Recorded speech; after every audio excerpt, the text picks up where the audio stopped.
सवाल ये है कि हम जितने भी थोड़े से पढ़े लिखे लोग हैं वो कहते हैं never put your eggs in one basket. ठीक है।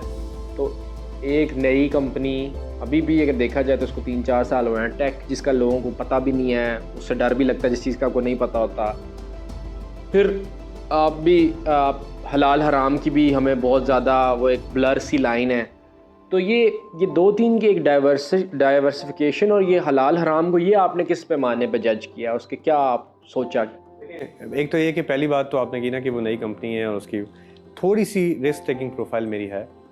मैं जो गोल्स रखे हुए थे असल में गोल्स भी बहुत जल्दी रिटायरमेंट के रखे हुए थे ना, तो उन गोल्स के लिए high risk high return move पे ही जाना पड़ता है। मैं नॉर्मल फ्लो से जाता तो शायद नॉर्मली कर रहा था, तो वो तो मैंने वैसे मेरी अपनी प्रोफाइल थी।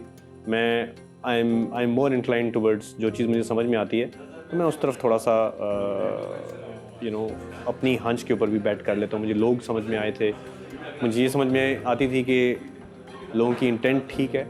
गलतियाँ ऑब्वियसली कर सकते हैं, सब कर सकते हैं, लेकिन नेट में मैं फिर भी बेहतरीन रहूँगा किसी और जगह फंसने में। अच्छा, हलाल हराम की मेरी अपनी मुझे जो मैंने अपनी तरफ से बहुत पढ़ा हुआ है, जितनी मुझे समझ में आती है मैंने काफ़ी ज़्यादा पढ़ा हुआ है। कोई अथॉरिटी नहीं है लेकिन प्रॉपर पढ़ा हुआ है, तो मैं पढ़ता हूँ, बहुत ज़्यादा पढ़ता हूँ। मैंने इनसे जो इनके फाइनेंशियल प्रोडक्ट्स थे उनके बारे में शायद ऐसे ऐसे सवाल पूछे थे जो इन्होंने भी शायद, इसलिए मैं कह रहा हूँ कुछ चीज़ों के जो जवाब नहीं मिले थे वो ऐसी था कि शायद इन्होंने भी उस लेवल पे शायद एट सम लेवल ना सोचा हो।